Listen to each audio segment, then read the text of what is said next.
ये जो आप बुर्ज खलीफा का सबसे ऊपरी पाइप देख रहे हो, इसे देखकर ज्यादातर लोगों को ऐसा लग रहा होगा कि ये 5 से 10 फीट का ही होगा, लेकिन दोस्तों ये सिर्फ इतना सा ही बुर्ज खलीफा का हिस्सा 136 मीटर लंबा है और इसका वजन ही 350 टन है। जब ये दुबई में बुर्ज खलीफा बन रहा था तो दुनिया की कोई ऐसी क्रेन नहीं थी जो इतने वजनदार पाइप को आसमान तक ले जा सके। अब आखिर इंजीनियर्स ने इस प्रॉब्लम का सलूशन कैसे निकाला? आखिर बुर्ज खलीफा का ये ऊपरी हिस्सा किस काम आता है और बुर्ज खलीफा के टॉप पर लगे इस डिवाइस ने आखिर पिछले 13 सालों से दुबई को कैसे बचा कर रखा है? सब कुछ दोस्तों आज हम आपको इस वीडियो के जरिए बताएंगे, तो चलिए वीडियो को स्टार्ट करते हैं। सबसे पहले दोस्तों आपको बताते हैं कि ये ऊपरी हिस्सा किस काम आता है। दोस्तों बुर्ज खलीफा के इस स्पायर तक वैसे किसी को भी जाने की अनुमति नहीं दी जाती, लेकिन अगर ये हिस्सा ना होता तो बुर्ज खलीफा की पूरी मजबूती खतरे में आ जाती और इसीलिए मजबूरी में किसी भी हाल में इंजीनियर्स को ये स्पायर बनाना ही था। वैसे दोस्तों ये स्पायर 4000 टन स्टील से बना है और 244 मीटर लंबा है और दोस्तों सिर्फ इतनी हाइट के तो कई देशों में बिल्डिंग्स तक नहीं होती और इसका ये टॉप का एंटीना ही 350 टन का है। अगर ये ऊपरी हिस्सा ना होता तो बुर्ज खलीफा की हाइट 30% कम होकर सिर्फ 585 मीटर ही रह जाती। यही वो हाइट है जहां पर पब्लिक जा सकती है, यानी कि 154th फ्लोर।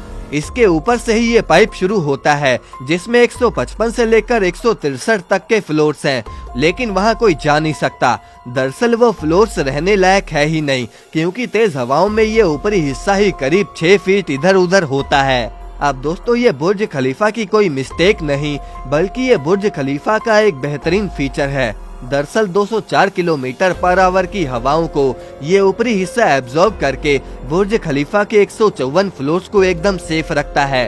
दरअसल अमेरिकन इंजीनियर विलियम बेकर ने ये डिजाइन बनाया था जो कि हवाओं को रोकता ही नहीं बल्कि उसे कंफ्यूज करता है। दोस्तों बुर्ज खलीफा के 154 फ्लोर्स बटरस वॉल के सहारे खड़े हैं, यानी कि 154 फ्लोर्स कंक्रीट कोर के सहारे खड़े हैं और बाकी के ऊपरी फ्लोर स्टील के सहारे। अगर ये स्टील ना होती तो बुर्ज खलीफा के ऊपर से हिलने पर कंक्रीट में क्रैक्स आ जाते, बाकी के फ्लोर्स बर्बाद हो जाते। इसीलिए ऊपर का हिस्सा स्टील से बनाया गया जो कि हवाओं को कंफ्यूज करता है। इसके अलावा दोस्तों इस ऊपरी हिस्से में एक डिवाइस लगा है जो पूरी दुबई को खतरनाक आसमानी बिजली से बचाता है।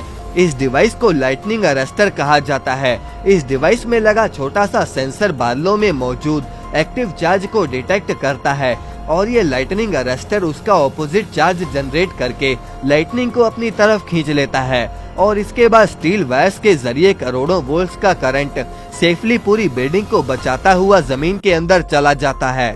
अभी तक ये लाइटनिंग अरेस्टर ने दुबई को 16 से 20 बार बिजली गिरने से बचाया है। हर लाइटनिंग स्ट्राइक के बाद दोस्तों इसमें लगी छोटी सी बैटरी को चेंज करना पड़ता है, जिसके लिए बुर्ज खलीफा के टॉप पर जाना पड़ता है। अब आखिर ये जो 350 टन का स्टील का पाइप है उसे ऊपर कैसे ले जाया गया?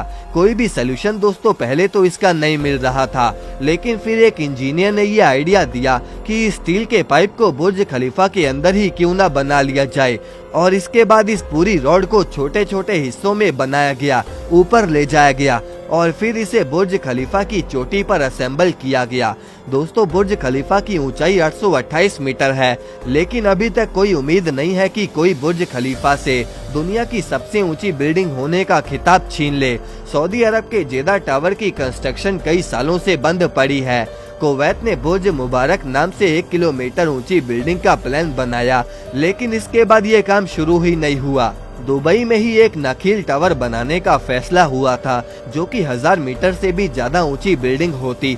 2009 में इसकी कंस्ट्रक्शन शुरू भी हुई, लेकिन अगले साल ही काम बंद हो गया। क्या लगता है दोस्तों आपको कि क्या कभी बुर्ज खलीफा का रिकॉर्ड टूटेगा? कमेंट करके हमें जरूर बताएं और इस वीडियो को लाइक करके चैनल को सब्सक्राइब जरूर कर लें।